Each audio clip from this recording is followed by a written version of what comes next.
Muy buenas tardes tengan todos. Bienvenidos sean a la clase. El día de hoy voy a comenzar cerrando el Atlas T. Me tomaré una media horita, o una hora quizá, para poder hablar de tablas de concurrencia y la redacción del informe y cómo la IA puede ayudarnos con este tema. Voy a tratar de hacerlo relativamente rápido para no perder tiempo del otro módulo. A ver, entonces,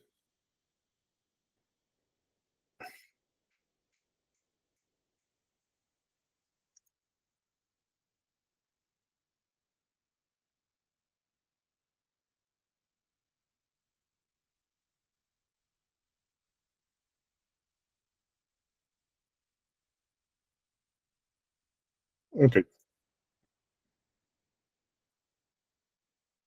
Entonces, la semana pasada lo que vimos fue la importancia de los códigos, ¿no? Y nos quedamos en el tema del análisis. La idea del análisis era que te creaba o generaba a través de estos códigos y agrupaciones de códigos unas tablas de concurrencia.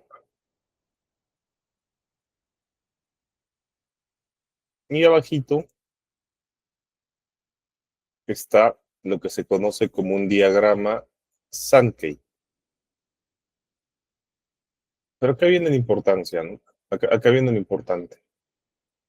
¿Qué son las tablas de concurrencia? Eso lo vimos hace 2 sesiones, y una sesión lo pudimos saltar, pero básicamente se denomina tabla de concurrencia al instrumento que se usa en el análisis cualitativo, el cual sirve para entrelazar, sirve para entrelazar los códigos o categorías que hemos identificado a lo largo de el análisis de nuestros datos. Sirve para entrelazar los códigos y categorías que hemos identificado a lo largo del análisis de nuestros datos. Ahora, esos códigos y categorías que hemos identificado a lo largo de nuestros datos, para a lo largo del análisis de nuestros datos, nos van a entregar un conjunto de percepciones, nos van a entregar un conjunto de percepciones de lo que es, digamos, el tema de lo que es una idea general de las intenciones que está teniendo nuestro grupo analizado o de lo que quiere expresar. Ahora, no todas esas expresiones van a ser tomadas en consideración. Profe, ¿y en qué se diferencia esas expresiones? ¿Cómo yo voy a poder identificar qué expresiones tomar y cuáles no? Acá en el Atlas TI, inclusive en la versión 9, te presenta un puntito amarillo, ¿no? Ese puntito amarillo te está diciendo, ¿sabes qué? Esta concurrencia, es decir, este cruzamiento de dos términos como sabor y sorpresa, en este ejemplo, está resultando considerablemente repetitivo. Y cuando te dicen considerablemente repetitivo, tú dirás, pero ¿qué significa eso? Significa que lo que te está indicando el, el Atlas T es que tienes que prestarle atención a esa concurrencia. ¿Por qué? Porque está demostrando tener mayor frecuencia que las otras, ya que no solo en números, sino que en índice demuestra ser representativa, ¿sí? Ahora, el día de la semana pasada dimos un criterio acerca de cómo poder identificar, ¿no?, estas concurrencias. Pusimos la regla del 5, si se acuerdan en la diapositiva. Mm,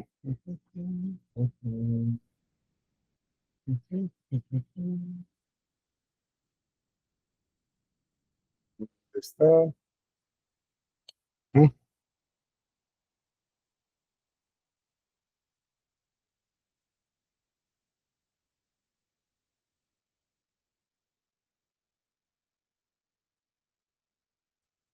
Hicimos un ejemplo en la diapositiva.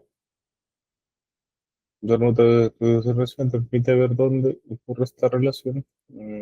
A ver, a ver.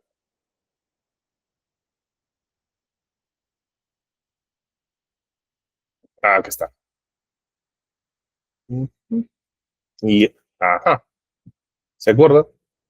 Pusimos estos criterios, ¿no? De 0 a 2 es una coincidencia débil o podría considerarse aleatoria, es decir, que las palabras no necesariamente tienen una intencionalidad. En la coincidencia de códigos, digamos, ¿no? Mejor dicho, porque ustedes se dan cuenta que la unidad básica de análisis que hemos ido utilizando es el código. Entonces, cuando los códigos se entrecruzan de 0 a 2, hablamos de una coincidencia débil. Pero ¿dónde vamos a ver representado este numerito? En el Atlas T lo vamos a ver representado acá. Sí, lo vamos a ver representado acá. Mientras que de 3 a 5 es una relación incipiente, puede haber una conexión, hay que revisar las citas. Cuando te dice revisar las citas, ¿qué significa? Nos vamos a dar cuenta de que cuando nosotros seleccionemos cualquier nodo, digamos, o cualquier intersección de nuestra tabla de concurrencia, se está escuchando, ¿verdad? Sí, sí, sí. Ah, ya, ya. Cuando nosotros seleccionamos cualquier nodo de nuestra tabla de concurrencia, nosotros vamos a darnos cuenta de que aparece acá la cita. Y eso también es una gran ventaja, ¿no? Porque si yo quisiera leer más a fondo, si yo quisiera leer más a fondo las citas de ese nodo en particular, podría hacerlo. Y eso me va a dar a mí una idea más profunda de por qué están por qué están coincidiendo estos términos, eh, por qué están coincidiendo estos términos o bajo qué contexto están coincidiendo y qué información me buscan eh, o qué información me están proveyendo o me buscan indicar. Entonces, eso hay que tenerlo en consideración, ¿sí? Eso hay que tener en consideración. Ahora, un detalle no menor, y esto sí lo voy a poner acá en el GPT.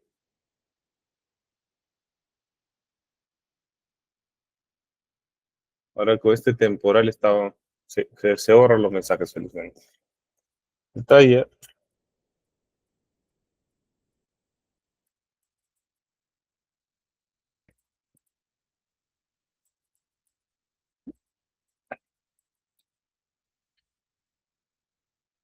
ok, vamos a esperar para sentir. Ahí está. Ya, aquí está.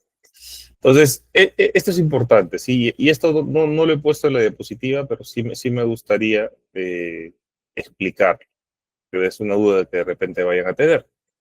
Entonces, una cosa es el número que nos va a dar idea de la frecuencia, ¿sí? Creo que todos estamos claros a ese respecto, ¿no? Oye, se repite 8 veces, sorpresa y sabor. Se repite una vez, sofisticado y sorpresa, ¿no? O coinciden, mejor dicho, estos términos.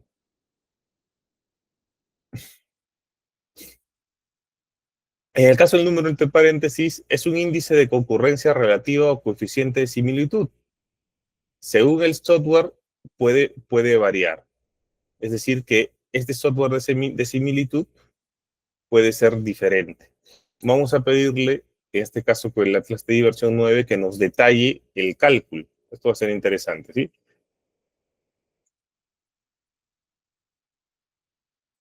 Del índice de concurrencia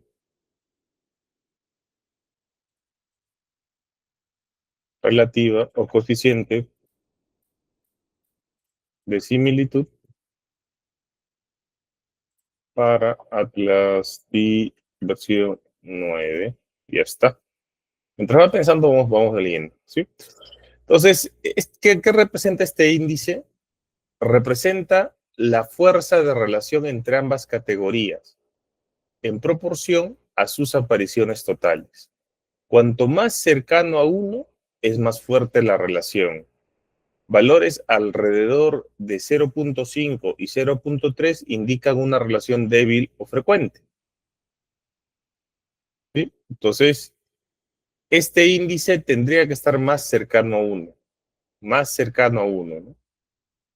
Ahora, acá sí, si este es un cálculo matemático, eh, obviamente va a estar siempre presente la suspicacia de, oye, entonces, mientras más grande sea mi muestra, ese índice se puede alterar, ¿no? Eso también es importante tomarlo en cuenta. Entonces, acá te pone la tabla de interpretación, ¿no? Sabor sorpresa, bueno, esto es una tesis de una valoración de aceitunas. Vamos a volver al documento original en breve para poder hacer el mismo ejercicio, ¿no? Sabor y sorpresa, que son los dos conceptos en este caso las aceitunas, tiene una frecuencia de 8 y un índice de 0.5. Ocurre 8 veces esta coincidencia de términos, pero tiene una relación leve pero presente. Mientras que los demás tienen una relación bastante débil y poca frecuencia.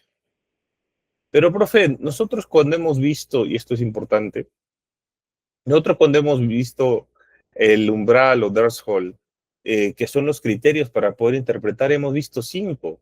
¿Por qué? Este concepto viene de un concepto que se llama saturación teórica, ¿sí? Que lo vamos a ver en breve después de analizar el cálculo.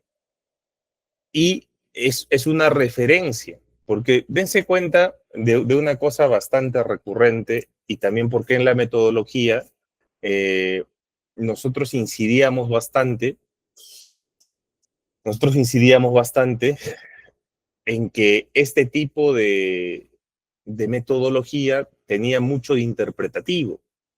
Es decir, que las tesis enfocadas del método cualitativo en calidad y en profundidad van a depender mucho del investigador y del bagaje que éste tenga en la materia del estudio. Esto es muy importante poder aclararlo, ¿sí?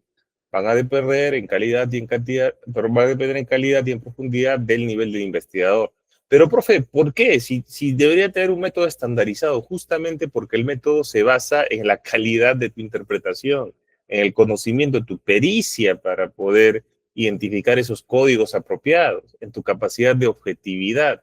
No, profe, que yo soy de tal corriente, ¿cuál corriente? Tengo tal pensamiento. O sea, esas cositas que son naturales a todos los seres humanos van a afectar justamente tu profundidad si es que no moderas, ¿no? Esa tendencia que tiene. Entonces, nos vamos dando cuenta poco a poco eh, que este tipo de análisis va a depender mucho, va a depender mucho,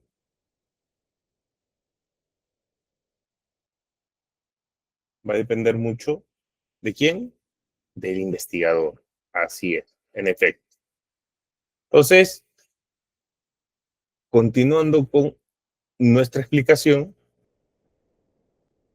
en sí, las celdas vacías indican que no hay relación o concurrencia. Eso también es algo que quizá no estaba en el ejemplo de acá, ni en lo que expliqué, y nadie me lo preguntó tampoco, por si acaso. Pero sí me parece importante mencionarlo. Profe, ¿y las celdas vacías? ¿Por qué? ¿Le faltó tinta al Atlas TI? No. Las celdas vacías simplemente significan que no existe una relación, que no existe una relación, ¿sí? Eso nada más significa, no significa nada especial. Más que relación que no existe, que no tienen coincidencias en la repetición de términos, que no existen repetición de términos, que no exista repetición de los términos, ¿sí? En un mismo párrafo o en un mismo contexto. Eso significa. Ok. Entonces vamos a ver, acá hablan del índice de Yakar. Esto lo voy a dejar en la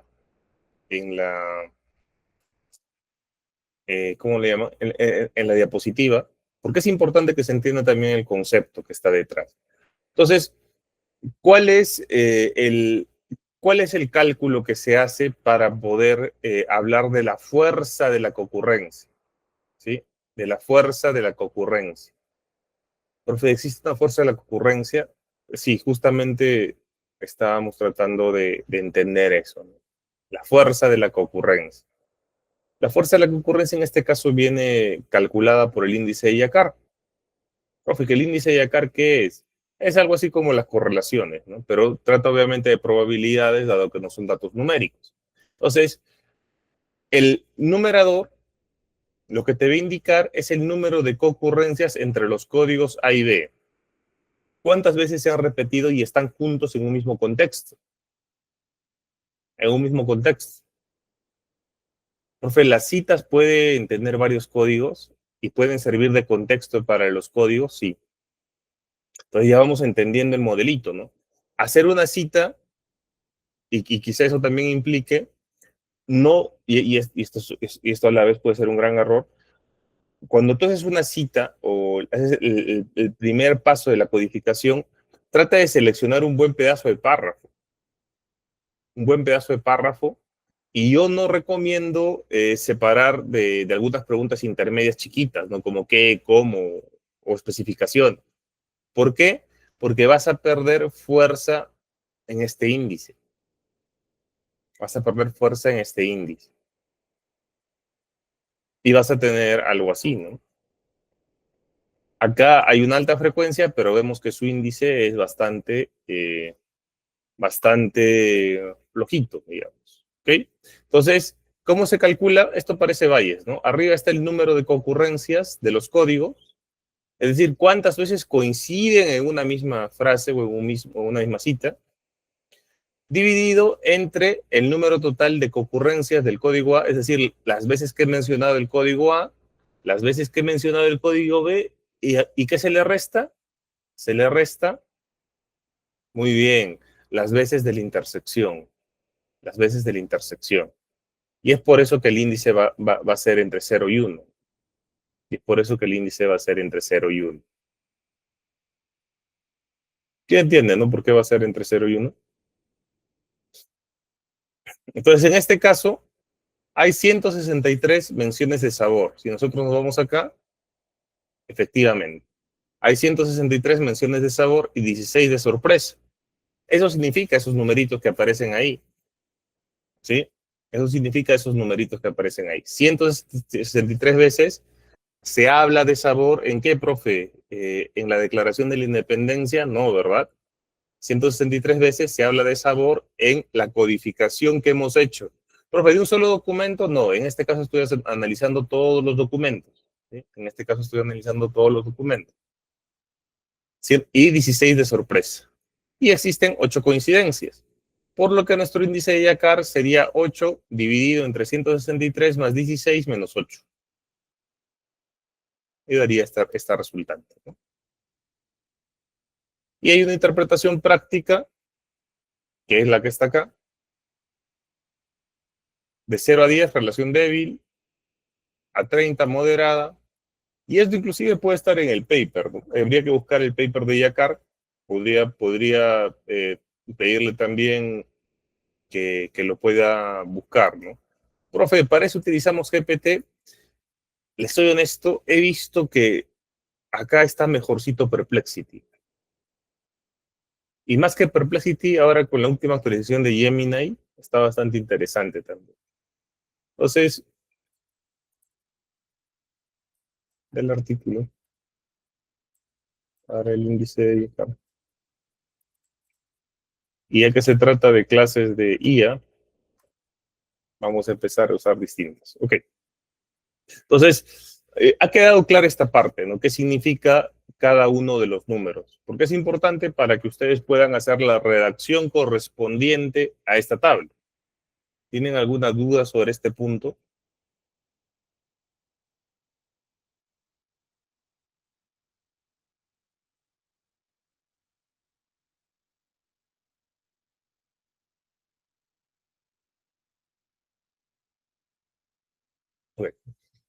Ok. Ujú. Ya. Ahora vamos a ver otro concepto, ¿sí? Que es importante. En las diapositivas, como ven, son bastante amplias, se explican a profundidad, pero a veces no las revisan, por eso prefiero explicar estos temas a profundidad. Otro concepto importante, además de entender bien lo que son las tablas de concurrencia, es el tema de la saturación teórica. ¿Quién de ustedes sabe qué es la saturación teórica?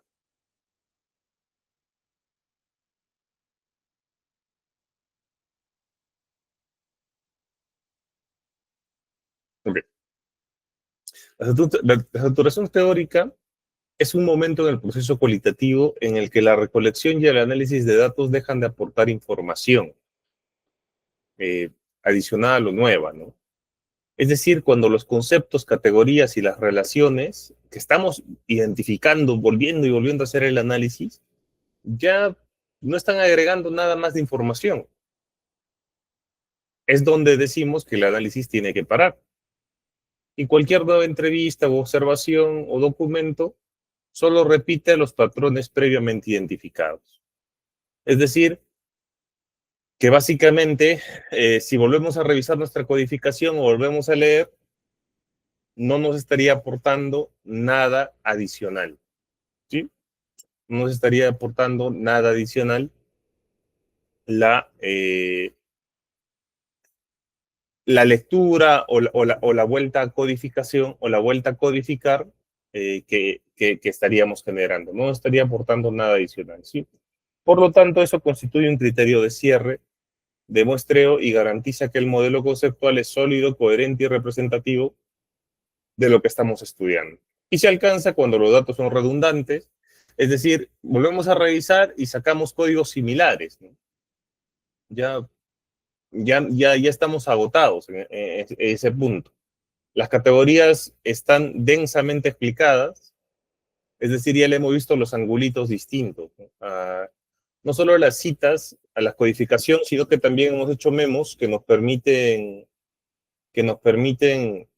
trabajar a profundidad, digamos, todo lo que ha tratado de, todo lo que se ha tratado de expresar eh, en las respuestas o en los datos que nosotros tenemos sobre las categorías de estudio, ¿no? Es decir, que ya hemos recolectado suficiente cantidad de información como para poder tener un claro concepto. Entonces, las categorías están densamente explicadas y las conexiones entre ellas son estables y comprensivas. Esto también es importante. Cuando les he enseñado a hacer esos diagramas de red, la cosa no acaba ahí, ¿no? El diagrama de red per se, el diagrama de red per se, uno tiene que volver a evaluarlo. Por eso esta metodología es como un bucle, ¿no? Y por eso también digamos que rehice la primera parte de la presentación y expliqué claramente eso, ¿no? Entonces, vamos a seguir en este bucle hasta que entendamos que ya no podemos extraer más información. Y ahí también entra el criterio del investigador. Entonces, la saturación teórica no es un concepto que te diga tienes que analizar 15 minutos y ya, ¿no? Es un concepto que te dice analiza de tal manera que sientas que ya no puedes agregar nada más desde el punto de vista lógico o interpretativo eh, al revisar los datos que tiene, al procesarlo. Eso es básicamente el concepto de saturación teórica. Entonces, vamos a ver un ejemplo práctico, ¿sí? Permítanme.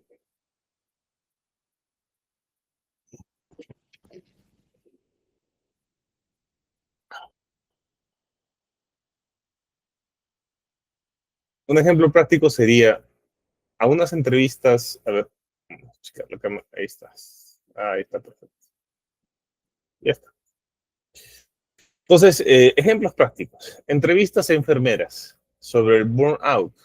Básicamente, el burnout es agotamiento, ¿no? Tipo el sulmenage que le llaman. Eso. Después de 15 entrevistas, la respuesta reitera los mismos factores. La sobrecarga, turnos externos, falta de apoyo, no aparecen nuevas categorías. la saturación es alcanzada. Segundo punto, percepción de la ciudadanía. Segundo ejemplo, mejor dicho. Percepción de la ciudadanía. Tras dos entrevistas emergen consistentemente las mismas dimensiones: iluminación, patrullaje, respuesta policial. Las siguientes entrevistas solo repiten los patrones. Sería lo que llamamos saturación teórica. Tercer ejemplo, uso de la IA en la investigación académica. Al codificar artículos y entrevistas se repiten tres categorías principales: eficiencia, riesgos éticos, dependencia tecnológica. Ningún nuevo documento aporta conceptos adicionales. En este punto podemos hablar sobre la saturación. Cuarto ejemplo, experiencias de pacientes con diabetes. Al llegar al paciente 20, todos reafirman las mismas prácticas de autocuidado y barreras, las categorías estables y coherentes, saturación teórica. Ahora, estos ejemplos quizás no estén, digamos, enfocados en el tema de codificación, ¿no?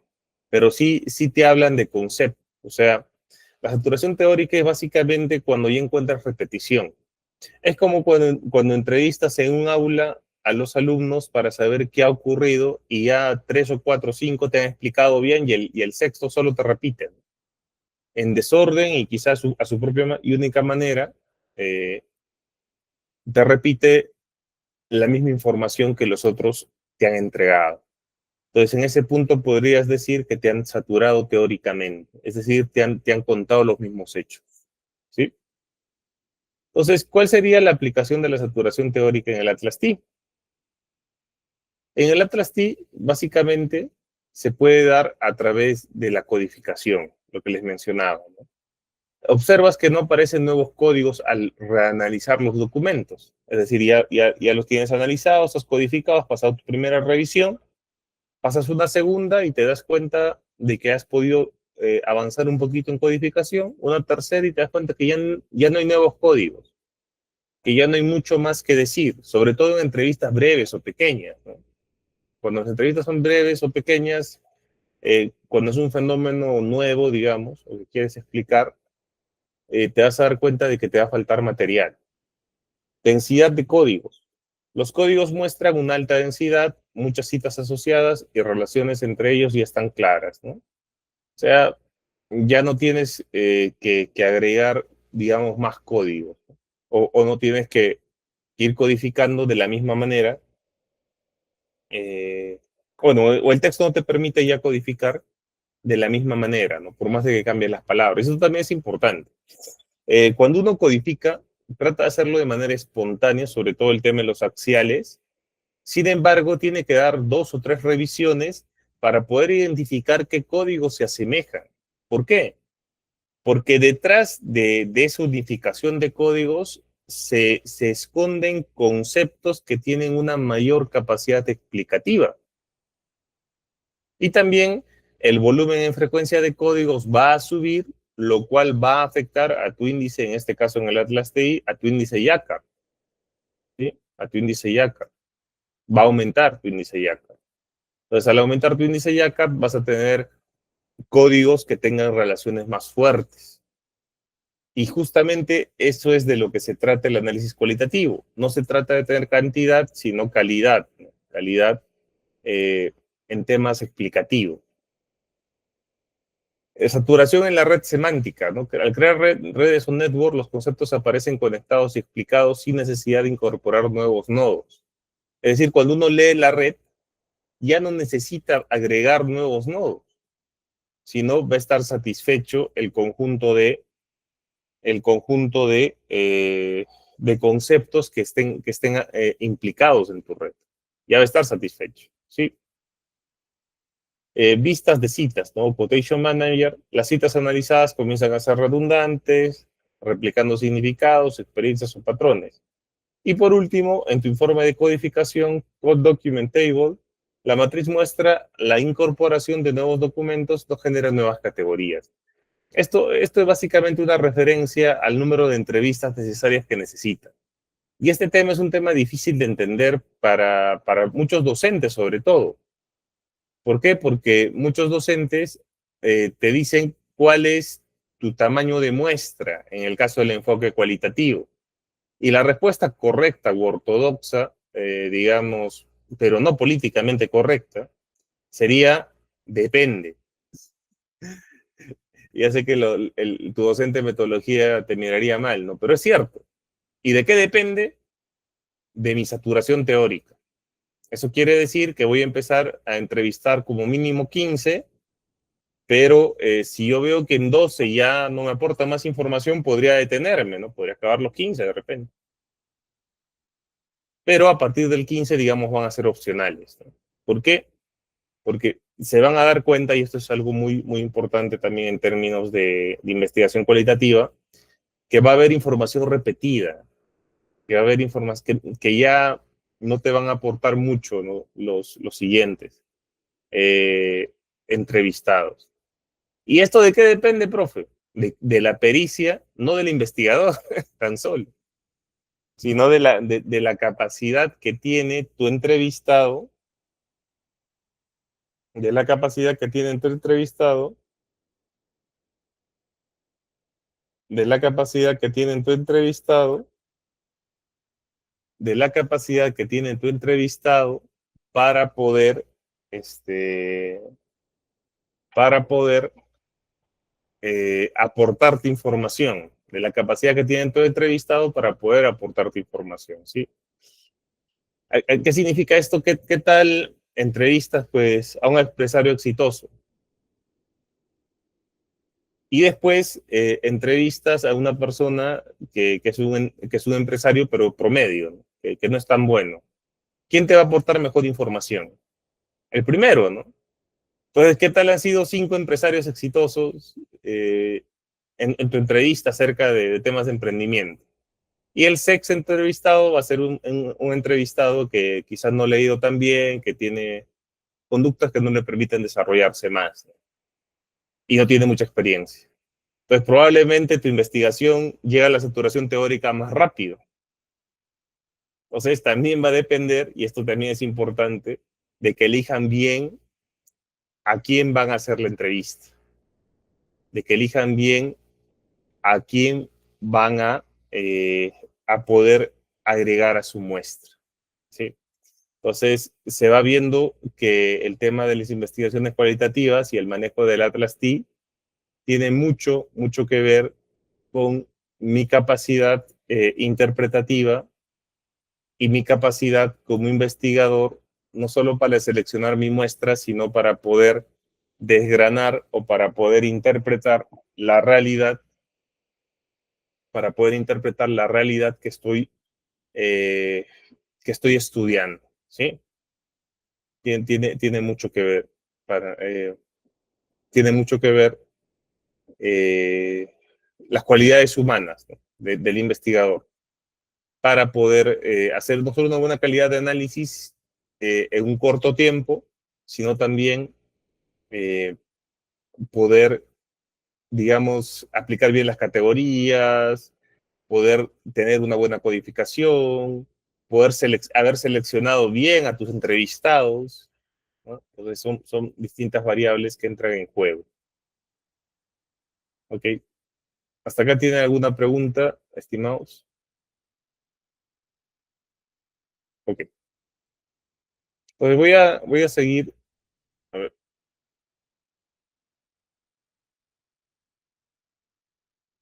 ahí está. Voy a seguir con la clase de hoy. Hoy día nos toca discusión, que viene un poquito antes de lo que es de lo que es las conclusiones y recomendaciones, ¿sí? Hoy día vamos a ver lo que es la discusión.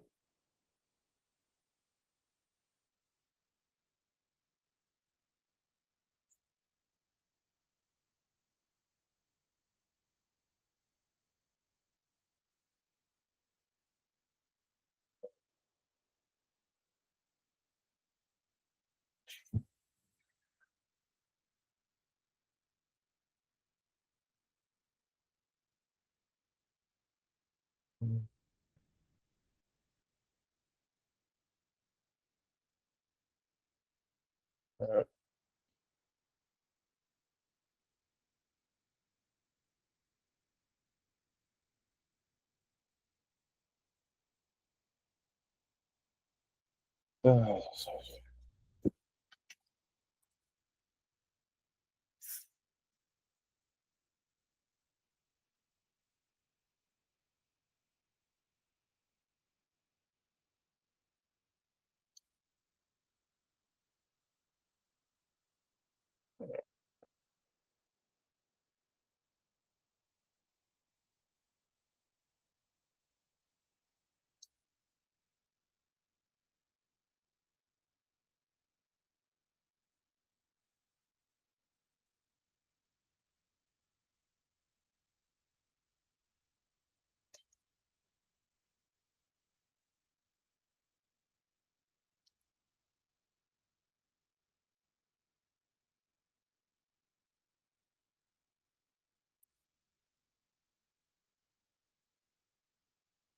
a ver, ¿dónde está? Aquí está la presentación.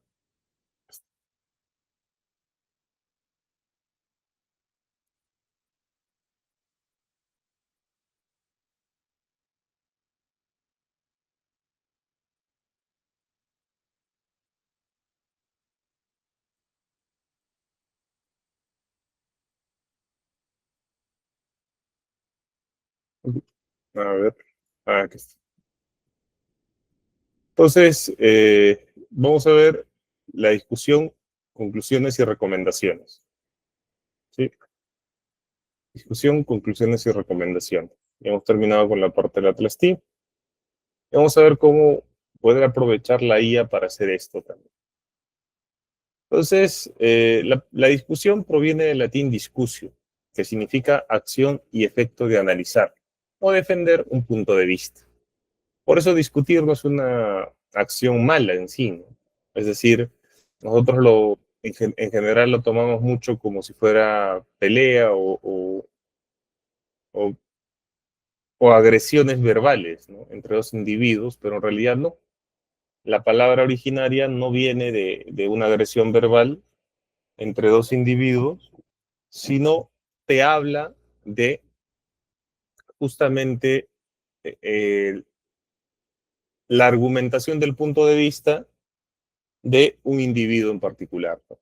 Acerca de un tema en particular. Los componentes léxicos de dicha palabra son el prefijo dis, que es separación, y quatere, que es sacudir, más el sufijo ción, de acción o efecto.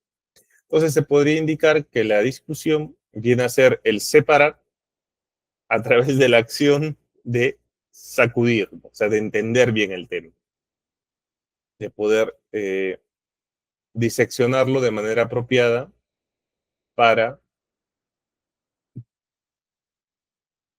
para poder explicarlo mejor, ¿no? O tener una postura al respecto. Entonces, la discusión de resultados es una sección crucial en cualquier reporte de investigación. Con reporte de investigación, yo hablo de cualquier tipo de investigación, ya sea artículo, libro, bibliografía, perdón, biografía, en fin, cualquiera, ¿sí? Que permite al autor interpretar y analizar la información obtenida en el estudio, con la finalidad de contrastarla con otros estudios relevantes y discutir sus implicaciones teóricas y prácticas, además de las limitaciones del estudio. Esta parte sí es sumamente relevante. ¿Por qué? Porque en países como los nuestros, donde tenemos pocos recursos, donde no tenemos revistas públicas buenas o centros de investigación donde las tesis en su mayoría sean aplicadas en las distintas carreras, eh, lo que nos queda para aportar, lo que nos queda para aportar es justamente esta sección, que es la discusión. Profe, ¿qué significa que lo que nos queda para aportar? Ustedes leen una tesis que no vaya a tener una aplicación, digamos, se van a dar cuenta que la mayor riqueza de la tesis se da en este punto, en el punto de lo que es la discusión, ¿sí? En esta sección uno va a expresar, en esta sección uno va a expresar sus puntos de vista contrastados con otros autores. sus puntos de vista contrastados con otros autores. Entonces, esos puntos de vista contrastados con otros autores le dan un nivel superior a la investigación. ¿Por qué? Porque no es solo tus hallazgos, a pesar de que tu sistema haya sido aleatorio, lo cual generalmente es una mentira porque es difícil llegar a una muestra aleatoria, a pesar de que hayas tenido una buena metodología, no estás hablando de ti nada más, sino estás explicando tus hallazgos en el contexto de otros hallazgos, ¿no? Y esto es el proceso del pensamiento científico que lo vimos en las primeras clases del curso, del presente curso. Se ubicaría en lo que se llama la revisión por pares. Digamos que es una autorrevisión por pares, ¿no? Porque vas a empezar a discutir, vas a empezar a explayarte acerca de eh, acerca de no solo tu investigación, sino a desgranar tu investigación desde el punto de vista teórico, desde el punto de vista de resultados, desde el punto de vista metodológico, desde el punto de vista de las limitaciones, frente a otros autores. Y eso sí es bastante, digamos, útil, ¿sí? Entonces, con la finalidad de contrastarla con otros estudios relevantes y discutir sus implicancias teóricas y prácticas, además de las limitaciones del estudio. Entonces, ¿qué necesitamos para poder hacer una discusión? ¿Qué se necesita para poder hacer una discusión? ¿Cuáles son los elementos necesarios? Los elementos necesarios para poder hacer una discusión son tres. Tu marco teórico, es decir, los aportes teóricos que estás realizando, los resultados y los antecedentes. Los aportes teóricos, los resultados y los antecedentes. Teniendo estos tres elementos, uno va a poder discutir de manera apropiada. De los aportes teóricos, los resultados y los antecedentes. Estos tres elementos nos van a permitir discutir de manera apropiada. Entonces, ¿a qué llamamos aporte teórico? El aporte teórico básicamente es un conjunto de proposiciones que explican un fenómeno. Las teorías se basan en evidencia empírica y razonamiento lógico y se utilizan para predecir y comprender el comportamiento del mundo natural y social. También la teoría es un conjunto coherente y sistémico de principios e ideas interrelacionadas respaldado por evidencia y razonamiento, que buscan explicar un fenómeno, proceso, conjunto de observación de manera integral y coherente. ¿Qué te trata de decir? Básicamente es el cuerpo teórico el cual has utilizado en tu investigación para sustentarla o sostenerla. Entonces, hace referencia a las bases teóricas que se utilizó para fundamentar mi documento de tesis. Hace referencia a las bases teóricas que se utilizó para fundamentar mi documento de tesis. Una vez más, hace referencia a las bases teóricas que se utilizó para fundamentar mi documento de tesis. Entonces, va cobrando más sentido, ¿no? Porque nosotros, lo primero que hemos hecho al momento de empezar la investigación ha sido identificar dos teorías. Eso también, profe, tiene una implicancia en la discusión, claro. Porque el problema de crear teorías propias no es que no puedas. El problema de generar teorías, digamos, el problema de generar teorías es justamente que vas a tener que fundamentarlas, ¿no? Que vas a tener que pasar, digamos, un largo camino o mediano, corto, dependiendo de también el tiempo que le dediques y la capacidad que tengas, para poder hacer o aportar de manera clara con esa teoría, ¿sí? Entonces, ese marco teórico que nosotros hemos elegido, esas teorías que hemos elegido nos van a servir de una aproximación ideal para empezar a discutir, Luego están los resultados. Esto ya lo hemos visto, inclusive vimos en el R qué útil era para poder presentar los resultados de distintas maneras. Y básicamente acá doy una definición breve, ¿no? Son los datos empíricos o hallazgos que se obtienen después de llevar a cabo un estudio o experimento y representan los hechos o información recopilada como consecuencias de la aplicación de los métodos de investigación que se establecen, ¿no? En Research Design, Qualitative, Quantitative, bueno, esto es de Creswell, básicamente. Los resultados son salidas también o productos finales de un proceso de investigación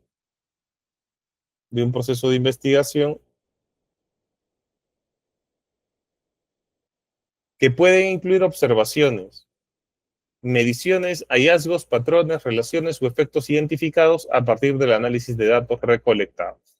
Entonces, básicamente me refiero a los resultados, ¿no? Que han de estar organizados en qué, o han de estar organizados de qué manera.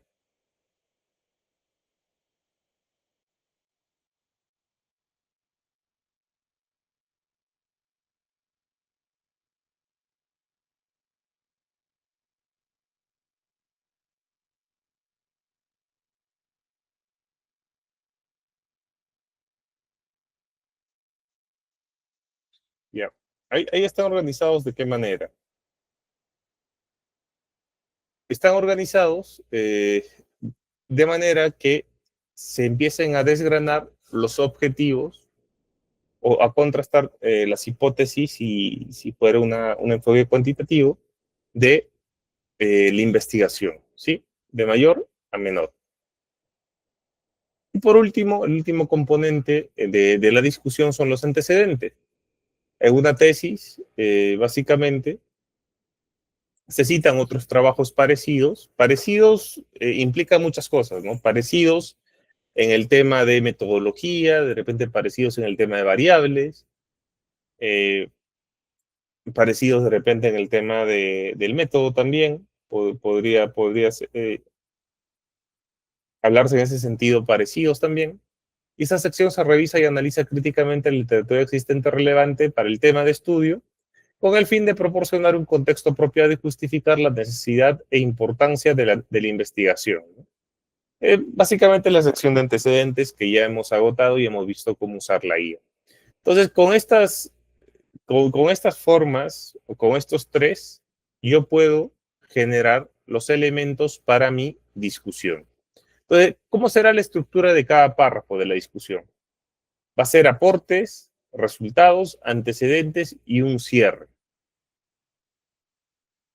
Hay que tomar en cuenta de que para redactar el párrafo, el estilo de redacción tiene que ser tercera persona, forma impersonal, voz pasiva.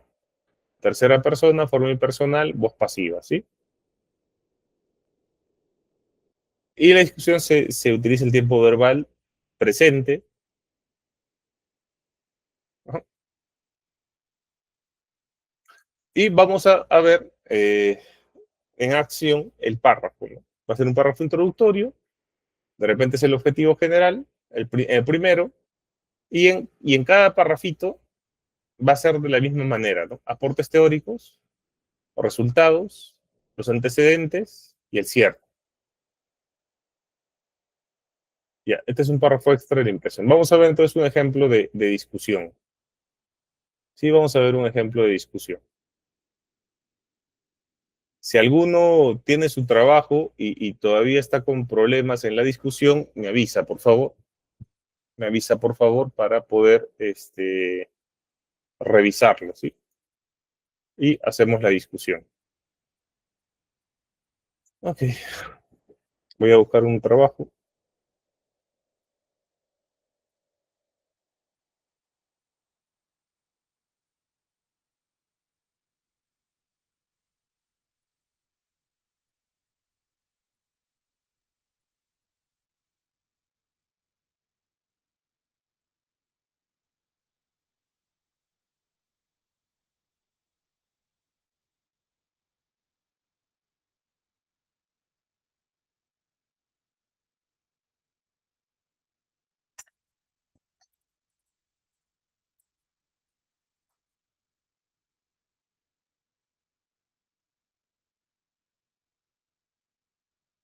Ujú.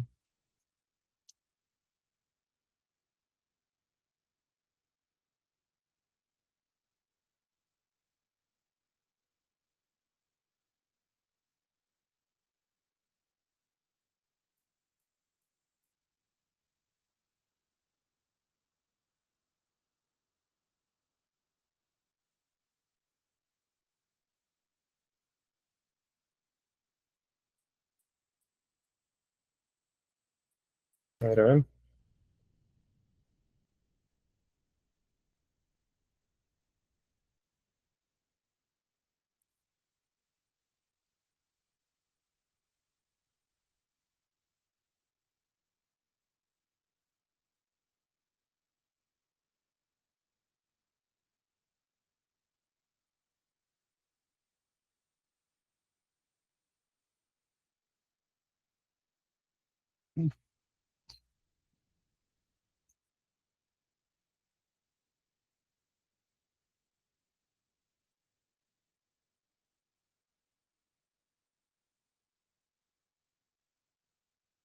Mm,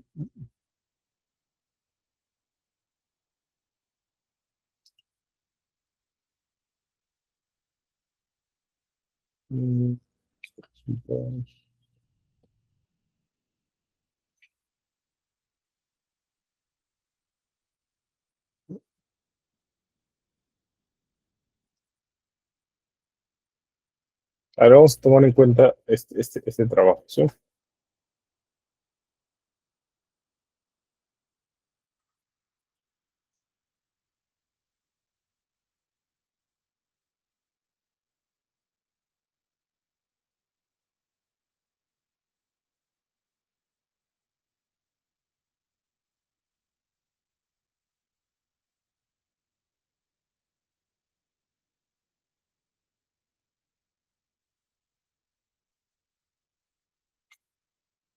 Ya, vamos a tomar en cuenta este trabajo. Entonces, para poder hacer una discusión apropiada, lo primero que tengo que tener que es mi párrafo de aportes teóricos, ¿sí? Mi párrafo de aportes teóricos, mis resultados, mis antecedentes y cierre, ¿ok? Entonces, ¿cómo yo empiezo el párrafo de mi discusión? Un pequeño párrafo introductorio, ¿no? En la presente investigación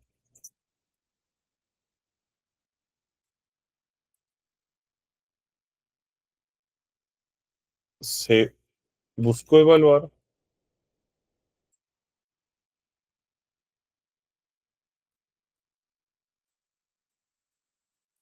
el, se buscó evaluar las implicancias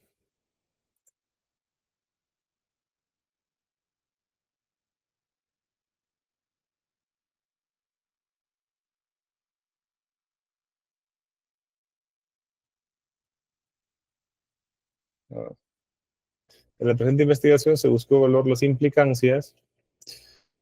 implicancias de el tabaquismo y la retinopatía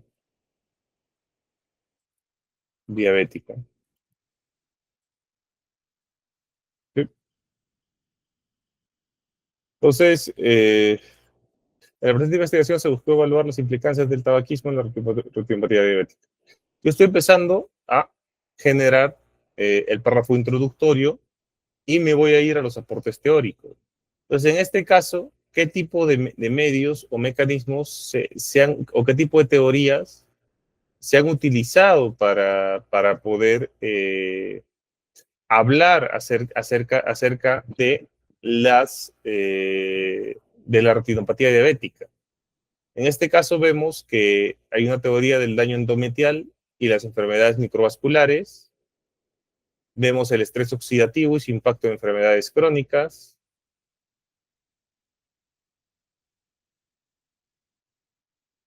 Y obviamente la fisiopatología del tabaquismo y sus efectos sistémicos, que también es otra. Entonces, podríamos ir, perdónenme, podríamos ir comenzando la discusión con eso, ¿no? Entonces,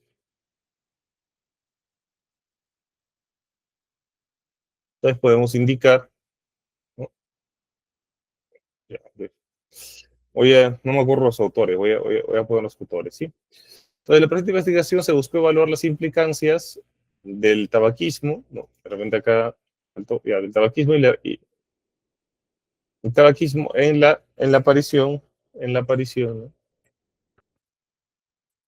En la aparición de en la aparición, sí, la aparición o el agravamiento de la retinopatía diabética, ¿no? Para lo cual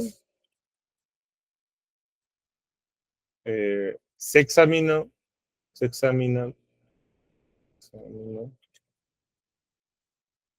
la teoría del daño endometrial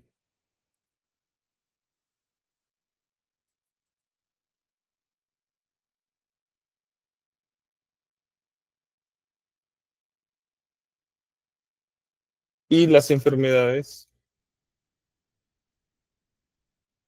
microvasculares. Las enfermedades microvasculares. Mm, mm, ya, esto es muy seguro, sí, pero en fin. En fin, las cuales eh, están representadas por, imaginemos, ¿ya? Rodríguez,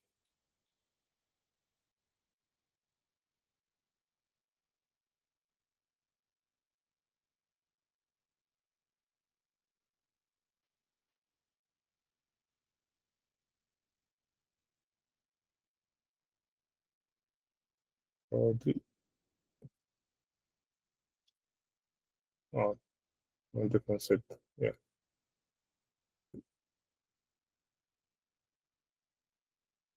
¿Qué indica, qué indica, qué indica que un cambio en el estrés oxidativo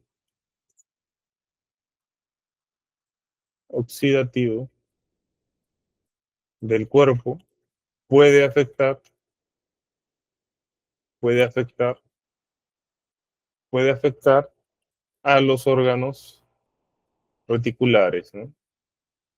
Y generar o ser condicionante, mejor dicho, ser condicionante, y ser condicionante de las enfermedades microvasculares. A su vez,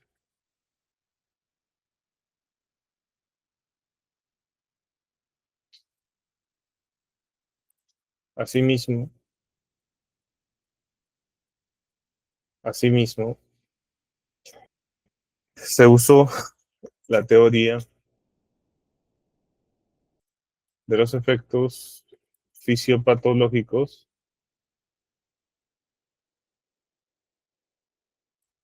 de el tabaquismo, la cual permite identificar los efectos, los efectos,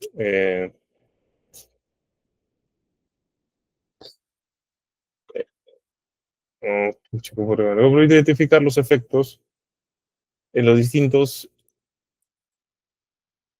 tipos de sistemas del ser humano, ¿no?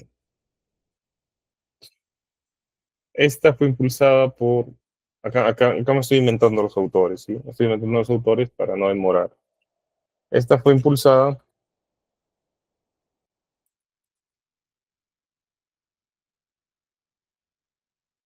por Salem, ¿no? Ya, ahora que está de moda el tema de los palestinos. Estamos en el 20. Ok. Una vez has terminado el tema de los aportes teóricos, puedes empezar, puedes empezar eh, a,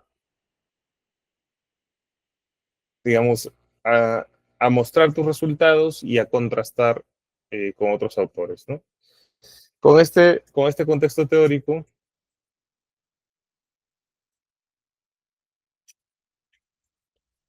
se comienza, se busca identificar el grado de asociatividad de las variables, ¿no? En mención. Los resultados de la presente investigación fueron, y acá sí podrías empezar con todos estos resultados, ¿no? Ah, de repente esta parte podríamos cortarlo. Los hallazgos de la presente investigación sugieren la existencia de una relación entre el tabaquismo y la retinopatía con un OR de 1.87 y un índice de confianza o un intervalo de confianza de 0.95 que varía entre 1.17 y 2.99 con un p-valor de 0.001, ¿no? Siendo que esta relación se ha dado más frecuentemente en pacientes con edades de alrededor de 48 más menos 8 años, de sexo masculino. Entre los estudios se reportan una asociación significativa, perdón, entre los estudios que reportan una asociación significativa positiva con un OR superior a 1, sin cruzar la unidad, se encuentran los siguientes, ¿no? Saleh, y le pone su intervalo, Cornate, Walca, Mahoney, Liut, Kait, Atisit, y entre otros. Entonces, ¿qué estás haciendo acá? Lo primero, le estoy dando una introducción desde el punto de vista teórico. Ahora, un tema importante, estimados, es que al poner esto de acá, este tema teórico, eh, yo les estoy mostrando el modo, digamos, más amplio de hacer la discusión, ¿sí? Lo que se debería utilizar de manera mejor redactada, evidentemente, para investigaciones o tesis doctorales. Ahora, este tema teórico también lo puedes utilizar de manera más corta, ¿no? Se utilizó la teoría, se utilizó la teoría de complicaciones microvasculares y afecciones fisiopatológicas por el tabaquismo, ¿no? Para la presente investigación, promovidas o difundidas por Rodríguez y Salem. Podrías hacerlo mucho más corto, ¿no? Podrías hacerlo mucho más corto. De ahí empezar a hablar directamente de los hallazgos, ¿no? Como se ha hecho acá. Entonces, la hallazgo de la presente investigación sugiere la existencia de una relación entre el tabaquismo y la retinopatía. ¿Eso en qué parte está? Estás hablando ya de los resultados, ¿sí? De los resultados. Estás hablando de los resultados, ¿sí? En este punto de acá, ¿no? Estás hablando de los resultados. Y después de presentar los resultados, recién empiezas a contrastar con, los otros autores o tus antecedentes, ¿no? En este caso, como era una revisión sistemática, es bastante numérico, digamos, ¿no? Es bastante numérico. En cuanto al oficio patológico, las comorbilidades frecuentes, y este, digamos, es un párrafo adicional de cierre. Este es un párrafo adicional de cierre, ¿sí? Que va hasta acá. Esta es una discusión bastante amplia, ¿sí? Esta es una discusión bastante amplia. Vamos a verla, ¿sí? Vamos a verla desgranadita. Entonces, yo ya he redactado mi contraste con otros autores. Hasta acá. Entonces, acá, ¿qué más tendría que poner después de haber discutido los antecedentes? Hacer un párrafo de cierre. En este caso, como es una tesis médica, importa mucho el tema fisiopatológico. ¿Por qué? Porque las comorbilidades van a aportar información adicional. Estas comorbilidades que aportan información adicional, estas comorbilidades que importan información adicional, estas comorbilidades que agregan información adicional, lo que me va a permitir es justamente hacer más densa y útil mi discusión. En este caso, hablamos de la fisiopatología, ¿no? Y lo que hacemos para poder hablar de este párrafo de cierre, que en realidad lo que debiera buscar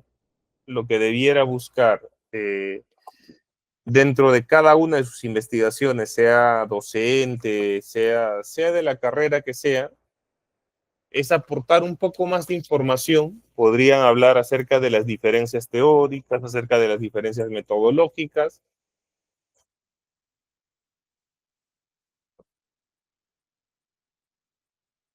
o como en este caso en un punto de vista específico, por ejemplo, los métodos educativos, ¿no? Si yo hago una tesis sobre docencia, podría dar el párrafo de cierre acerca de el método usado dentro del aula, ¿no? Y esto es en un contexto de el constructo, el social constructivismo, ¿no? Eh, o el método Waldorf, ¿no? Que se usa en este tipo de entidades, ¿no? Lo cual puede crear particularidades, dado que, etc, etc, etc. En cuanto a lo fisiopatológico, las comorbilidades frecuentemente del estudio fueron cardiopatías, hipertensión, enfermedad cerebrovascular, hipertensión arterial, siendo que el tabaquismo potencia los mecanismos de daño microvascular ya presentes en la diabetes mellitus. La inhalación crónica de compuestos tóxicos como la nicotina y sobre todo el monóxido de carbono incrementa el estrés oxidativo y la generación de especies reactivas de oxígeno, como ese ROS, ¿no? Que lesionan el endotelio, por eso no lo he corregido, porque se llama endotelio. Endotelio es la telita que tenemos, que a veces se nos pone seca y que hay que tener cuidado, ¿no? Siempre hay que echarle gotitas, porque eso si no se desgasta y uno se queda ciego. De la microvasculatura retinal, ¿no? Y favorece la disfunción de la barrera hematorretínica con extravasación de proteínas plasmas y edemas inter, intrarretinario, ¿no? Asimismo, de acuerdo con Cheu, el tabaquismo reduce la biodisponibilidad del oxígeno nítrico y aumenta la producción de la endotelina, generando una vasoconstrucción sostenida y una disminución de flujo sanguíneo retiniano, ¿no? Estos fenómenos, de acuerdo a Funatsu y Mohammed, se asocian con la activación plaquetaria, el incremento de viscosidad sanguínea y la liberación de citoquinas proinflamatorias como el TNF o tumor necrosis factor alfa y la IL-6, ¿no? Interleucemia. O sea, sí, así, así, ¿no? O sea, está un poquito bastante complejo, ¿no?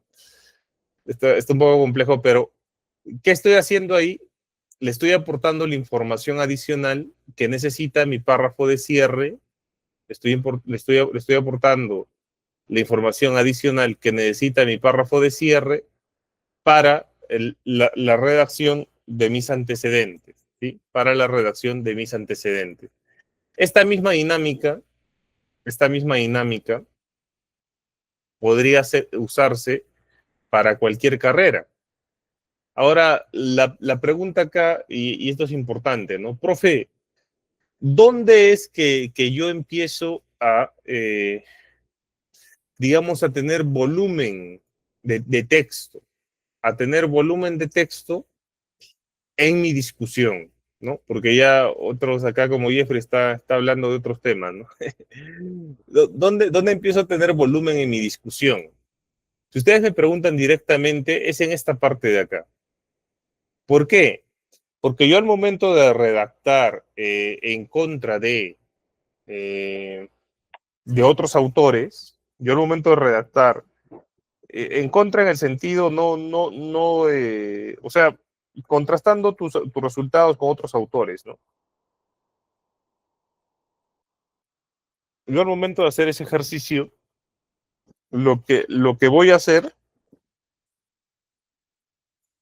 va a ser no solo contrastar mis resultados, porque podría, además de contrastar mis resultados, empezar a contrastar distintos aspectos de mi investigación. Profe, un ejemplo,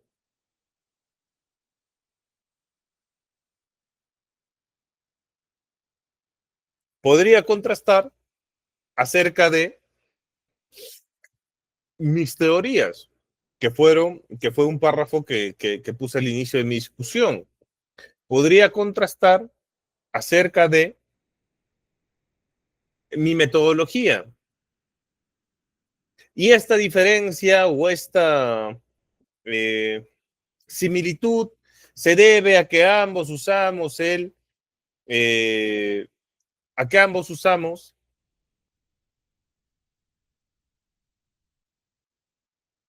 usamos el enfoque cualitativo, ¿no? De nivel fenomenológico, ¿no? En la tesis.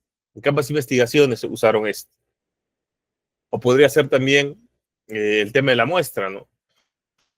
La diferencia en los hallazgos o en los resultados se denota o se nota dado que eh, Pepito usó una muestra de 500 elementos, mientras que la presente investigación se usó 30 elementos. Por lo cuantitativo sumamente representativo, ¿no? Por lo cuantitativo sumamente representativo. Entonces podemos seguir, ¿no? Eh, en la población se identificaron determinados elementos, ¿no? Es decir, personas especialistas, mientras que no notamos la misma distinción eh,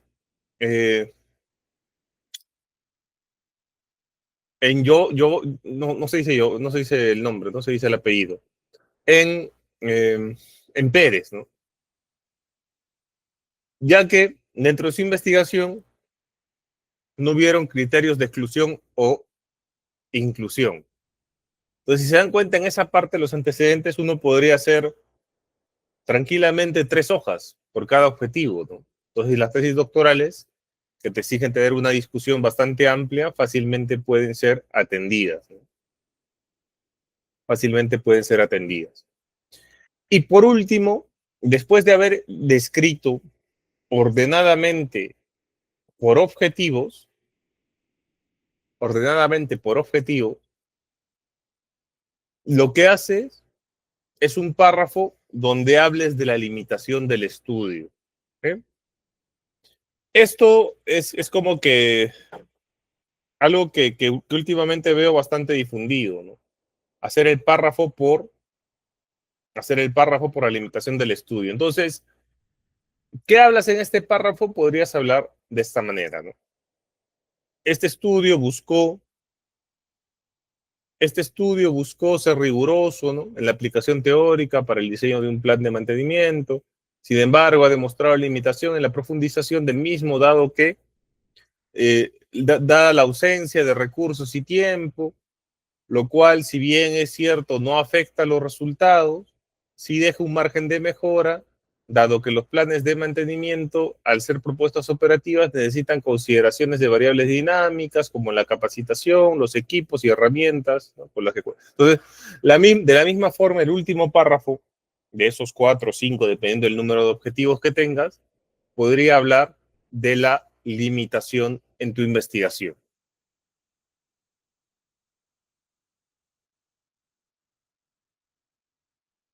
Acá pongo ejemplos de lo que son parrafitos de discusión. Podría ser, como objetivo específico se consideró determinar el nivel de creación de valor compartido de las micro y pequeñas empresas de la provincia de Trujillo. En base a ello se estudió la teoría tal, tal, tal.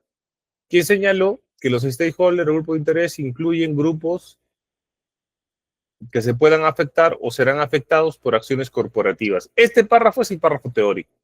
Ese párrafo largo que yo he hecho podría ponerse así, ¿no? Y después pones el párrafo de los resultados. Y por último, ROM. Penúltimo, el contraste, ¿no? Tus antecedentes. Este es el párrafo que puede crecer muchísimo, ¿no? Los resultados de la presente investigación coinciden con Pepito y Juanita, quienes encontraron, ¿no?, que la motivación es un factor importante en la creación de valor compartido. Esta motivación orienta la aplicación del mercado, ¿no?, posicionamiento, imagen corporativa, sin importar el tamaño de la empresa. Existe un interés por diseñar y ejecutar programas de corte tal, tal, tal. Los antecedentes y coincidencias con la investigación evidencia la creación de valor compartido. Ese sería el párrafo de cierre. Nuestras actividades no se orientan como tal, sino como acciones propias. Básicamente el párrafo de cierre, si se dan cuenta, es información adicional que tú inclusive la podrías poner como una opinión. Dese cuenta de lo que estoy diciendo, que es importante. ¿Eh? Que uno inclusive la podría plantear como una opinión, obviamente buscando ser objetivo, nada de un lado u otro, como una opinión que aglutine ideas faltantes, ¿no? Dentro de la presentación de resultados de ese específico objetivo, ¿sí? De ese específico objetivo. Entonces, hay diferencias entre las discusiones del enfoque cuantitativo y cualitativo, ¿sí? Centrado en interpretar y comprender, mientras este está centrado en medir y cuantificar. Análisis subjetivo basado en datos no numéricos, mientras este es análisis subjetivo basado en datos numéricos y estadísticas. Se enfoca en la descripción y explicación detallada, mientras este se enfoca en las hipótesis específicas y pruebas de relaciones, ¿sí? Acá siempre el cuantitativo va a primar en cómo estás demostrando tus resultados, mientras que obviamente en el cualitativo, qué tan profunda es tu interpretación. Esas van a ser los dos distinguendos básicos, ¿no? De lo que es lo cualitativo. ¿Qué tan profunda es tu interpretación? ¿Qué tan bien sustentados están tus resultados en función a los pares? ¿No? Profe, ¿cuál es la diferencia entre la discusión de los niveles de estudio entre el pregrado, maestría y doctorado? Esto es importante. Para mí, lo profundo está en el párrafo introductorio y en el párrafo de los antecedentes. Y el párrafo de cierre si quiere, pero en los antecedentes es donde tiene más riqueza. Y en eso se diferencia la profundidad entre el pregrado y el doctorado. Se van a dar cuenta, ¿no? El pregrado tiene el talante de aplicar conocimientos y teorías existentes a un problema. En la maestría se busca profundizar el conocimiento y la aplicación de métodos de investigación más avanzados. Mientras que en el doctorado lo que se hace es contribuir significativamente con nuevo conocimiento o teorías de campo de estudio. En el pregrado la discusión suele ser menos profunda, es decir, ese párrafo de introducción puede ser más pequeño, centrándose más en la descripción de los resultados, ¿no? Descripción de los resultados. En cambio, en la maestría, esa discusión va a implicar un análisis más crítico y detallado. Y en el doctorado, obviamente, no solo es analítico, crítico, sino también puedes explayarte muchísimo más, hablando de las teorías. Porque también en la parte de los antecedentes o de la discusión frente a otras tesis, puedes discutir las teorías usadas por el autor, ¿no? Que ha generado los antecedentes y las teorías usadas por ti mismo. En el pregrado va a haber un menor énfasis en la contribución con un nuevo conocimiento, teorías de campo, mientras que en la maestría se espera alguna contribución original, aunque limite el campo de estudio, y en el doctorado se espera una contribución original y significativa en la literatura existente. El pregrado tiene la complejidad metodológica generalmente básica, no profundizan en la metodología, mientras que en la maestría se espera alguna contribución original, aunque limitada en el campo de estudio, y en el doctorado se espera una contribución original y significativa en la literatura existente. En el pregrado la complejidad metodológica es generalmente básica, mayor complejidad metodológica, alta complejidad metodológica. Acá en el doctorado inclusive tú puedes presentar tus diseños investigativos de manera más profunda, ¿no? ¿Qué trato de decir? Ok, he aplicado la técnica fenomenológica, pero he inventado, ¿eh? Ni siquiera estoy usando, he inventado un tipo de instrumento que me permite profundizar o un método que me permite profundizar más en mis interlocutores. ¿Sí?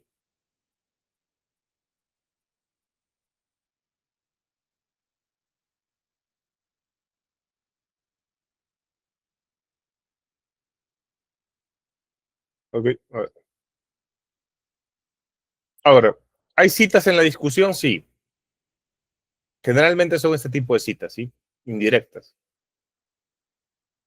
Indirectas. Esto es sumamente importante. Y acá les dejo el link de un videito, ¿no? Ahí pueden desgranar lo que son las citas para las discusiones.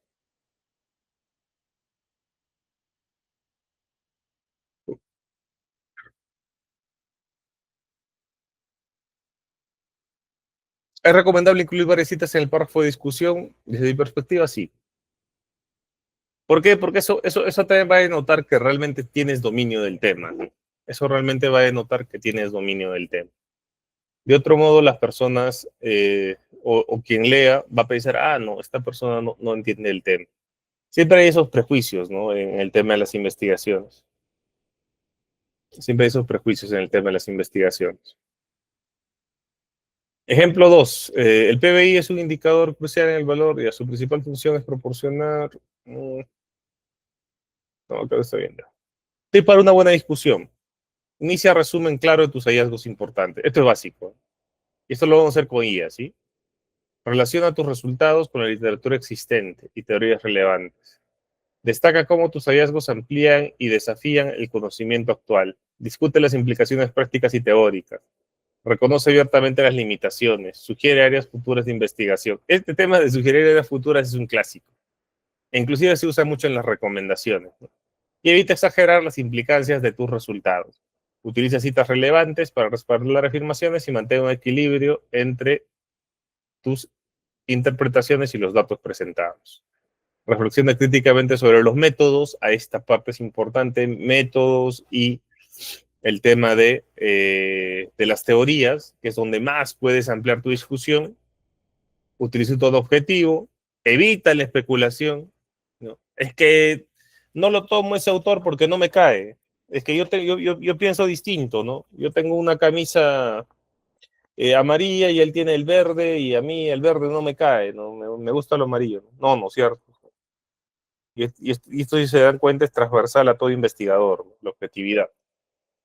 Y finaliza la discusión con un párrafo que sintetice los puntos claves. Profe, el párrafo de cierre. Ajá, así es. Ya.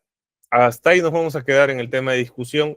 No voy a entrar más y voy a usar el GPT para mostrarles cómo se utiliza. Como hoy día no hay preguntas ni nada, salvo esta. Mira, Jeffrey, te soy honesto, no existe para mí, en lo personal, una aplicación que te permita humanizar el texto generado con IA. O sea, hay un montón, ¿ya? Tienes Quill, tienes el tema de... Perdón, te termino de responder esto y te doy el paso, sí. Tienes el tema de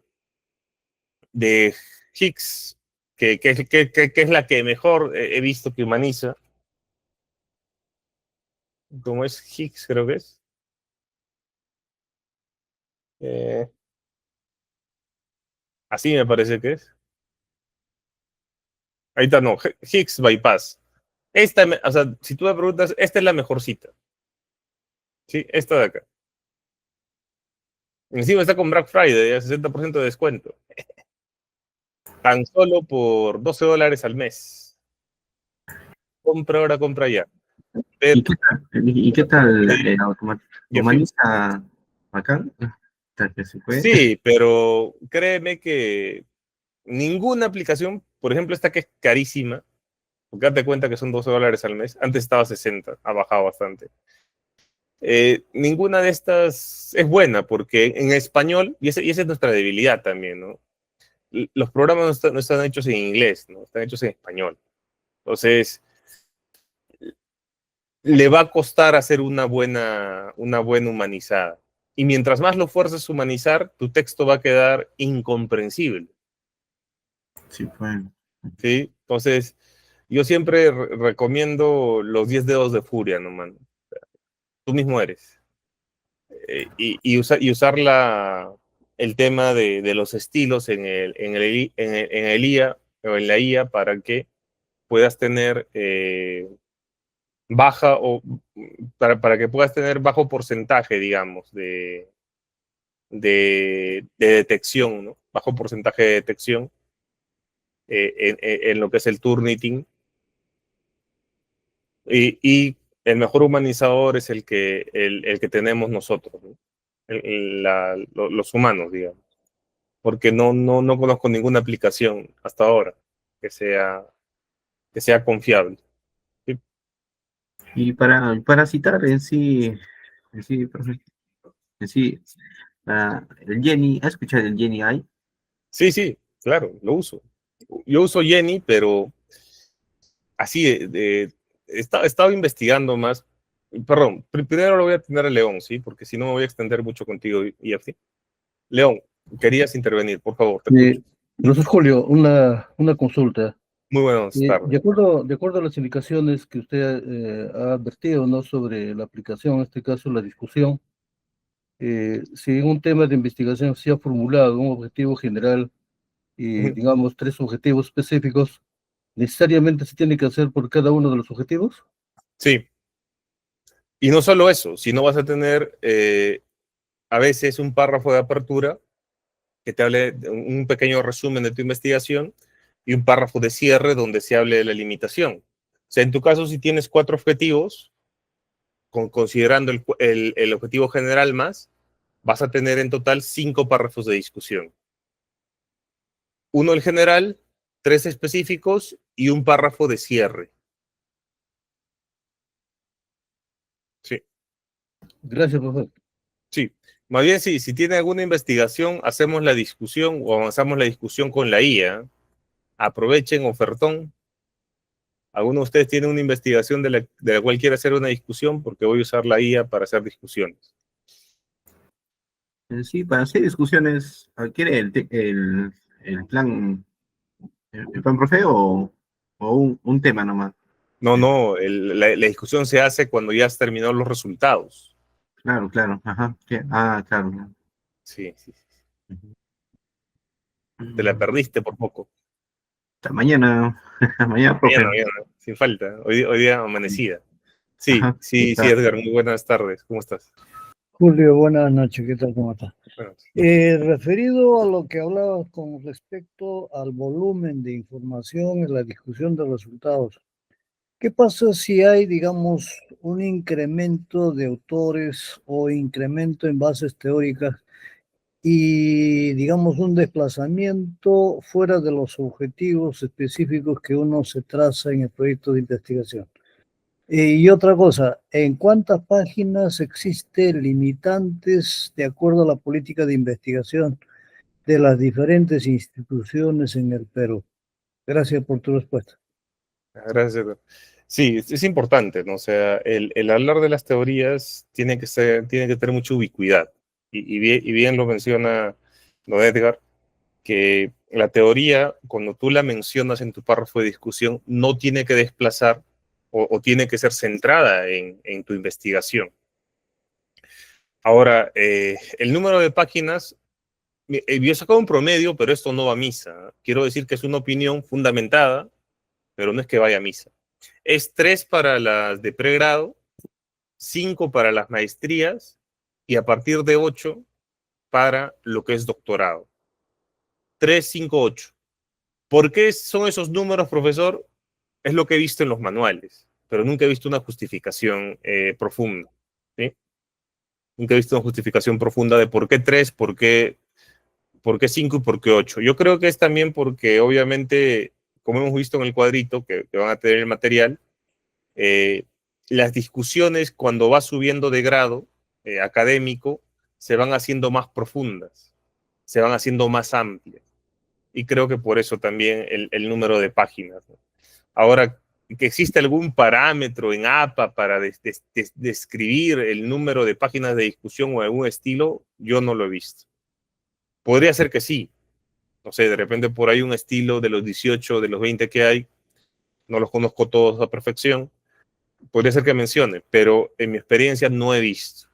Lo que sí he visto en los manuales de distintas universidades, unas 10 más o menos, ha sido el tema de 3 para pregrado, 5 para posgrado, ya sea en especialidades, diplomados, maestrías, y 8 para posgrado, pero a nivel doctoral. Eso es lo que he visto por estándar, más o menos. Sí, así es. Entonces, termino con el tema de las humanizaciones y ya. Yo para referencias sí he usado Jenny, de hecho que se los he mostrado, Jeffrey. Y Jenny a mí me parece bacán porque te permite tener citas. Eh, una opción más barata, porque yo utilizo Jenny también por el chat PDF, una opción más barata es es el Perplexity. Créeme que Perplexity me está demostrando bastante profundidad. ¿Ah? He tenido problemas el otro día con mi cuenta de Jenny y Perplexity me ha salvado la vida con buena información. ¿No? Mira, por ejemplo, le pedí que me justificara Yacar con artículos indexados y me ha conseguido el tema, ¿no? Vamos a ver qué nivel de artículo es. A ver, ahí está. Un artículo indexado, sencillo, no tiene ningún Q, pero te habla acerca del coeficiente de Yacar. No está tan mal, ¿no? No está tan mal. No está tan mal, ¿no? La referencia que me está dando. ¿No? Aquí está la referencia, es un libro, es el capítulo 1, ¿no? De Bioinformatics of Behavior, ¿no? ¿No? La parte 2 y aquí está cómo se cita, ¿no? Ya por ahí si tienes algún acceso a... Y eso también es una ventaja, como trabajo con bastantes alumnos, a veces me dan sus accesos, acá a la YAPAC, digo al UPC, siempre le molesta con YAPAC, pero es UPC. Por acá puedes buscar de repente el tema, ¿no? En las bases de datos oficiales y por ahí puedes leer a profundidad el artículo, ¿no? Podría ser, si consigues el DOI. Esa también es otra opción, ¿no? Me parece que tú también te dedicas a la asesoría de tesis, podría ser una buena opción para que puedas profundizar. Ahora, el tema de las citas lo puedo resolver con Perplexity, Jenny, y por ahí el Google que ha lanzado fuerte, ¿no? Ahora este Google 3 está más, lo veo mucho más consistente, la verdad, ¿no? Mucho más consistente inclusive que GPT. Y eso es algo que también creo que va a ir mucho más consistente. ¿En qué sentido? Tiene menos alucinaciones, o por lo menos me está demostrando eso en estos días, que tiene menos alucinaciones, y también el tema de las referencias que sí las puedes encontrar. Porque para mí el problema del GPT, a mí me parece una muy buena IA, pero el problema es siempre que te alucina y que las referencias te las alucina mucho, ¿no? Sí, se Entonces, las crea, sí. uno no las puede utilizar para investigaciones si se quiere poner un poco más serio.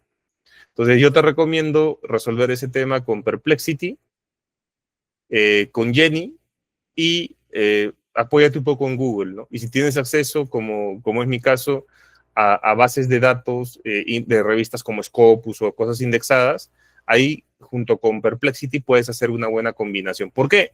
¿Por qué hablo junto con Perplexity? Porque este documento yo no lo voy a poder ver de manera full, ¿no? O no me lo voy a poder descargar. O sea, lo puedo citar, pero si quiero hacer una revisión profunda, necesitaría tener una cuenta de Scopus. Por eso digo que es un complemento, ¿no? Inclusive acá tengo el complemento de Jenny para citar, ¿no? Ok. Entonces vamos a ver cómo hacemos la discusión acá. ¿Cómo metemos pleito? No, cómo se discute a nivel académico, ¿no? Obviamente. Entonces, lo primero lo primero que se hace es entregar el archivo, ¿no? En este caso vamos a hacer una discusión de acá, de esta tesis que ya está terminada o ya desacramentada. Se le pasa el archivo, ¿no? Y se le dice al GPT, voy a comenzar con la discusión. Discusión académica. Espera instrucciones. Instrucciones, responde con un monosílabo, porque ya me cansan sus respuestas sin... Ok. Ok. Entonces, ¿qué es lo que le tengo que dar? ¿Qué es lo que le tendría que dar? Para empezar mi discusión.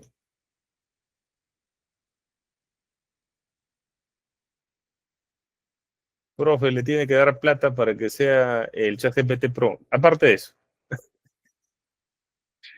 mis objetivos. Porque los objetivos son como que el marco en el cual gira o en el cual gira la discusión. Mis objetivos, eso es lo que le tengo que dar. Mis objetivos, ¿sí? Entonces, primero vamos a estructurar la discusión en torno a los objetivos, los cuales son: espera más instrucciones, responde con un monosílabo. Después, ¿qué más le tengo que dar? Problema. Lo que le tendría que dar después son mis antecedentes. ¿Sí? ¿Por qué, profe, los antecedentes? Le doy los antecedentes, ¿por qué? Porque el GPT, ¿por qué? Porque los antecedentes son la forma en la que voy a comparar,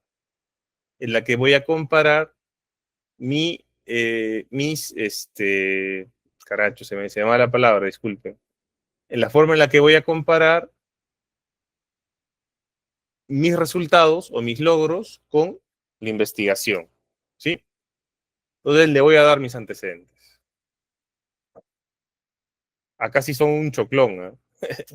Lo que pasa es que esta investigación, como es una revisión sistemática, tú tienes más o menos como 21 antecedentes, ¿no?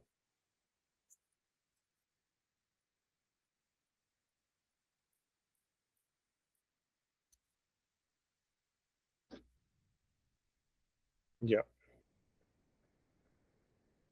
Y con esto, ¿qué más le voy a dar?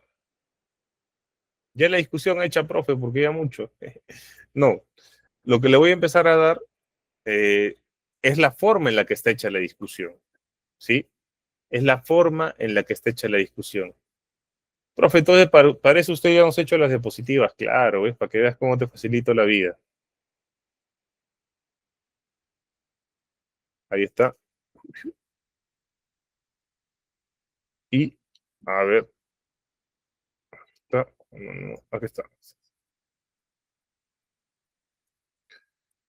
Y acá, y acá le pongo, confirma si entiendes, disculpe, entiendes la estructura del párrafo de la discusión. De cada párrafo, ¿no?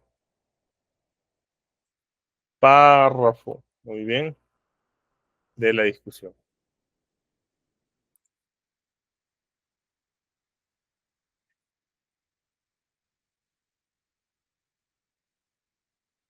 Ok, ahora comencemos.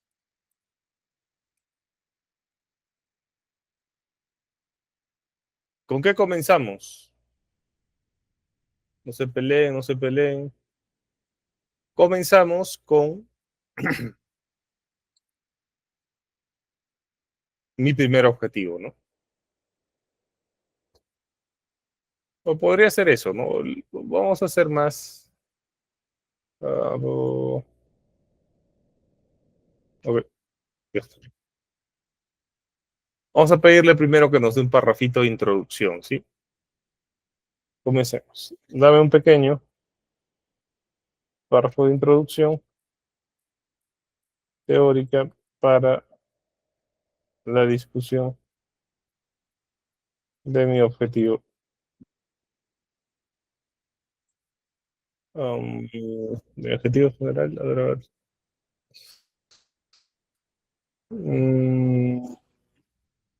No, teórica para la discusión como capítulo. Ok, primero un párrafo general, bonito, chiquito. Y ya está, bastante evidencia científica. Ya, ok. Y ahora sí.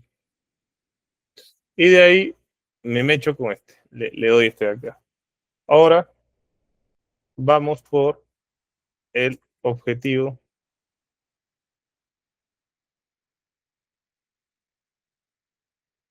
general.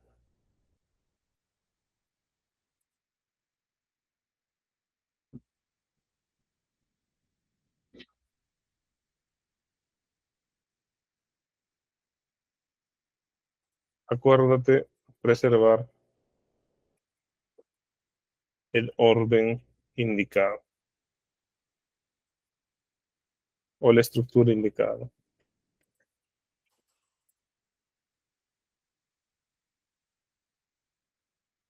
Profe, pero ¿por qué se lo recuerdo si ya se lo ha dicho? Ya les he explicado varias veces, ¿no? Para mí la IA es un bebé que necesita que se le explique cómo usar el champú, ¿no? Cómo usar el champú.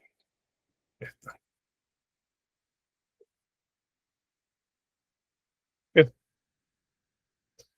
Ok, y ahora crucemos los dedos para esperar que no nos dé una barrabasada, ¿no? Ya, ya.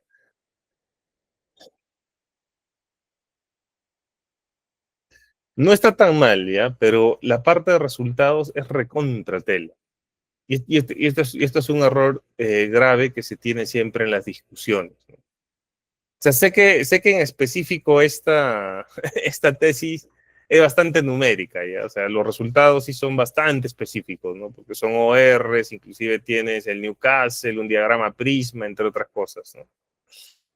Pero a pesar de que le he dado el documento, no me ha dado, digamos, una, unos resultados profundos a nivel de números, ¿sí? A nivel de números. Y no sé si aunque le pase toda la información lo pueda hacer, ¿eh? En este caso en específico es bastante limitado. Vamos a ver. Mejora el párrafo de resultados con los hallazgos, ¿no? Dado que ese párrafo está falto de sustento.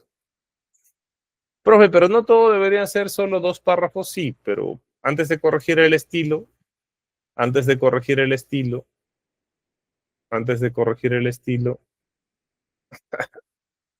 antes de corregir el estilo, necesitamos corregir el tema de la discusión, ¿sí? Acá me ha mandado Tangamandapio. Mejor el párrafo de resultados eh, en la discusión del objetivo general.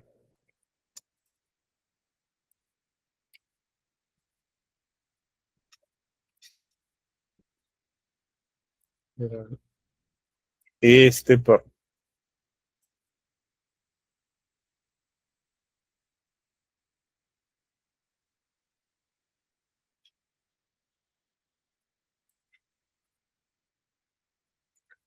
Tiene que ser con los hallazgos.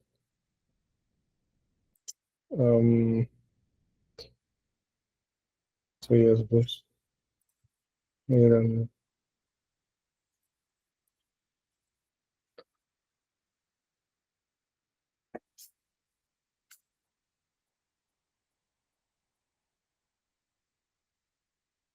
Ya, ok. Me quiso traicionar, pero ya le encaminé ya. Ahora sí. Ya. Eso es importante, ¿ya? Esta parte es importante. Entonces, voy a pegarle todos los párrafos.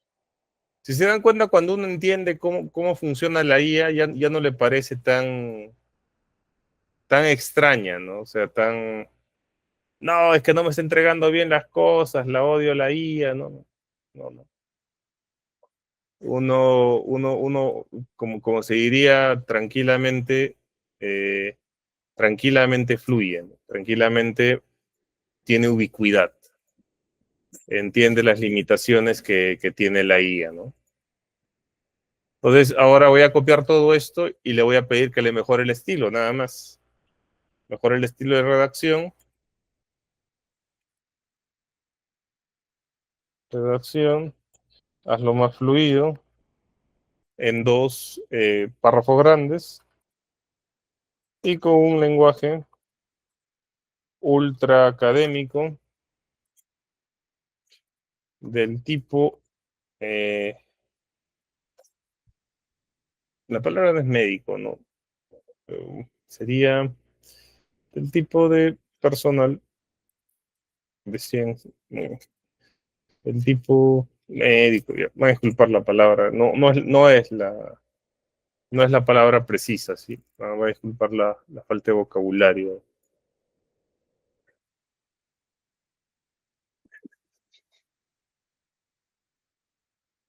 Ya. A ver. Ajá. Y tenemos un mejor párrafo, ¿no? Entonces, entendiendo cómo se estructura la discusión, nosotros hemos podido generar o pudimos generar no solo un buen párrafo de discusión, que obviamente hay que pegarlo para que no salga con esto de esta manera, así, eh, y también hemos tenido el párrafo de cierre, ¿sí? El día de mañana vamos a continuar con esto, vamos a ver el tema de conclusiones y recomendaciones, y de ahí vamos a ver el tema de los detectores de IA. ¿Sí? Ahí, ese tema creo que está bastante interesado y Sí, vamos a entender, sí, pues. vamos, Sí, como ya vamos a, estaba ajá, terminando ya la tesis, en sí quisiera, bueno, también yo mismo, sí, sino que también me he ayudado un poco con la IA y quería ver cuánto porcentaje también. ¿Es pero el Turnitin escribe, mismo o es otro Turnitin? Turnitin tiene que ser. Lo que pasa es Turnitin. que vamos a ver eso más a detalle, ¿sí? Porque hay varios niveles de detección de IA, no es uno solo. Ok, Ya nada, mañana entonces, ya, mañana terminando el tema de discusión y también terminando el tema este ¿cómo se llama? Se me va. Terminando el tema de conclusiones y recomendaciones. Primero tenemos que acabar eso, ¿sí? Que es parte del programa. Ok, entonces, si no hay preguntas ni comentarios, nos vemos el día de mañana. Permiso, muy buenas noches.